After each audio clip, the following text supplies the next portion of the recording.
Good morning students. Chapter लोकतंत्र व्यवस्था का संकट, इसके फर्स्ट पार्ट में जहां हमने बात की 1971 के लोकसभा चुनाव की, जिसमें कांग्रेस पार्टी की जीत होती है और प्रधानमंत्री बनती है इंदिरा गांधी। 1975 में लगाए गए आपातकाल और आपातकाल के कारणों को हम जान चुके हैं हम अपने फर्स्ट पार्ट में। तो चलिए आगे बात करते हैं। सेकंड पार्ट में हमारे चैप्टर के मुख्य बिंदु रहेंगे जनता पार्टी का गठन, छठा लोकसभा चुनाव जो होता है 1977 में, इस चुनाव में कांग्रेस की हार और जनता पार्टी की जीत की हम बात करने वाले हैं। साथ ही बात करेंगे शाह आयोग और वचनबद्ध नौकरशाही की। तो चलिए आगे बढ़ते हैं। सबसे पहले हम बात करते हैं जनता पार्टी। देखिएगा, जनता पार्टी अब तक हम बात कर चुके हैं कि लोकसभा चुनाव जो कि पहला लोकसभा चुनाव 1952 में हुआ था, अगला लोकसभा चुनाव 5 साल बाद, तीसरा लोकसभा चुनाव फिर से 5 साल बाद, चौथा लोकसभा चुनाव फिर से 5 साल बाद और पांचवा लोकसभा चुनाव।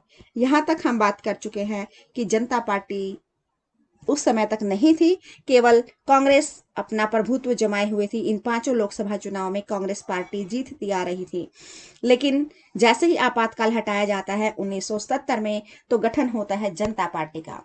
क्योंकि कांग्रेस पार्टी के जितने भी विरोधी दल थे, जैसे जनसंघ, कांग्रेस ओ, भारतीय लोकदल, समाजवादी पार्टी, ये सारे दल मिलकर के अपना एक गठबंधन करते हैं और दल का नाम रखा जाता है जनता पार्टी। जनता पार्टी का वैसे व्यवहारिक रूप से गठन हो गया था जनवरी 1977 में। इलेक्शन लड़ते हैं और इलेक्शन होते हैं, छठे लोकसभा चुनाव होते हैं मार्च 1977 में। लेकिन जनता पार्टी का औपचारिक रूप से अभी गठन नहीं हुआ था और ये गठन फिर 2 महीने बाद होता है। देखिएगा, व्यवहारिक मीटिंग हुई थी जनवरी में, उसके 2 महीने बाद इलेक्शन होता है, छठा लोकसभा चुनाव होता है मार्च में। इसके 2 महीने बाद मई में औपचारिक रूप से जनता पार्टी का गठन किया जाता है और जनता पार्टी जो कि इलेक्शन लड़ी थी, उसका एक ही उद्देश्य था, इंदिरा गांधी को चुनाव में हराना। ये जनता पार्टी विरोधी दलों ने मिलकर बनाई थी, अलग अलग विचारधारा के लोगों ने मिलकर बनाई थी और इंदिरा गांधी के अगेंस्ट इस पार्टी का गठन हुआ था। और जिस उद्देश्य से ये पार्टी बनाई, वो उद्देश्य भी प्राप्त हुआ। और अगला जो चुनाव हुआ 1970 का चुनाव, जो कि छठा लोकसभा चुनाव था, इस लोकसभा चुनाव में जनता पार्टी की जीत होती है। देखते हैं 1970 का चुनाव। ये देखिएगा, कांग्रेस पार्टी जो अब तक प्रभुत्व जमाए हुए थी, किस तरीके से जनता उसके विरोध में, और कांग्रेस धड़ाम से गिरती है। और कांग्रेस के गिरने का कारण, यानी कि कांग्रेस की हार के कारण, वही आपातकाल जो इसने हथियार बनाया था अपने आप को बचाने का, 42वां संविधान संशोधन, मीसा एक्ट, इसके अलावा सेंसर बोर्ड, ये सब कारण थे कांग्रेस की हार के, जो कि हमने लेसन के फर्स्ट पार्ट में किया भी है। देखते हैं कहां कहां पर कांग्रेस पार्टी की हार होती है। ये देखिएगा, ब्लैक कलर में जो भी राज्य आपको दिखाई दे रहे हैं, चाहे गुजरात, राजस्थान, पंजाब, हरियाणा हो, या मध्य प्रदेश, उत्तर प्रदेश, बिहार, तो इन सब राज्यों में कांग्रेस पार्टी की हार होती है और जनता पार्टी की जीत होती है। केवल कुछ सीटें ही थी जो कि कांग्रेस पार्टी को मिली थी। अगर हम यहाँ पर सीटों की बात करें, तो कांग्रेस को सीटें मिली थी केवल 153। वहीं अगर हम जनता पार्टी की बात करें, तो जनता पार्टी को इस चुनाव में 272 सीटें मिली। अकेली जनता पार्टी को गठबंधन करके बाकी दलों की इसकी सीटें हो गई थी लगभग 330 के आसपास। तो जनता पार्टी की जीत होती है और फिर सरकार बनती है जनता पार्टी की, और पहले प्रधानमंत्री बनते हैं श्री मोरारजी देसाई। श्री मोरारजी देसाई की अगर हम बात करें, तो अब तक जितने भी प्रधानमंत्री हुए हैं, अब तक यानी कि 2020 तक जितने भी प्रधानमंत्री हुए हैं, इन सब में सबसे ज्यादा उम्र के प्रधानमंत्री रहे हैं मोरारजी देसाई। जब ये प्रधानमंत्री बने थे तब इनकी आयु 81 वर्ष थी। कई तरीके से क्वेश्चन पूछा जाता है कि सबसे अधिक उम्र के प्रधानमंत्री श्री मोरारजी देसाई, पहले गैर कांग्रेसी प्रधानमंत्री वो भी श्री मोरारजी देसाई, और ये किस पार्टी से थे, तो जनता पार्टी के पहले प्रधानमंत्री भी हम कह सकते हैं श्री मोरारजी देसाई।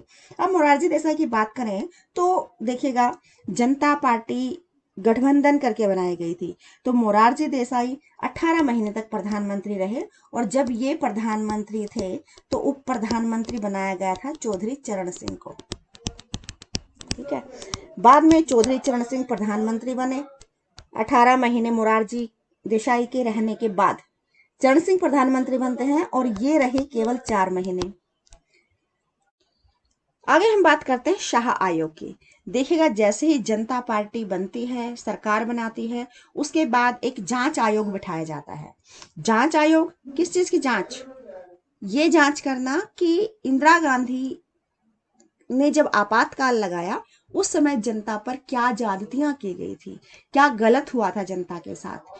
तो ये जांच करने के लिए जिस आयोग का गठन किया गया, जिस कमीशन का गठन किया गया, उसका नाम रखा शाह आयोग, क्योंकि इसके अध्यक्ष जेसी शाह थे। जेसी शाह सर्वोच्च न्यायालय के मुख्य न्यायाधीश के पद पर रह चुके थे। इनकी अध्यक्षता में इस आयोग का गठन किया गया था और इस आयोग का उद्देश्य था, जो आपातकाल लगाया था 26 जून 1975 से 21 मार्च 1970 तक, इस टाइम पीरियड के दौरान हुई ज्यादतियों की जांच करना। और ये आपातकाल लगाया था प्रधानमंत्री इंदिरा गांधी ने और घोषणा की थी राष्ट्रपति फखरुद्दीन अली अहमद ने। इस जांच आयोग का गठन किया गया था 28 मई 1970, यानी कि जनता पार्टी की सरकार बनते ही कांग्रेस पार्टी के समय में की गई आपातकाल की घोषणा की जांच करने के लिए इस आयोग का गठन किया गया। आगे हम बात करते हैं वचनबद्ध नौकरशाही। देखिएगा, ये एक ऐसा कंसेप्ट है जो केवल इंदिरा गांधी के समय पर ही निकल करके आया, क्योंकि हमारे देश में लोकतंत्र है, जनता की सरकार है, संविधान के अनुसार शासन चलता है। यहाँ पर इन शब्दों को हम एक बार अलग से देख लेते हैं। देखिएगा, नौकरशाही आप कह सकते हो सरकार या सरकारी संस्थाएं।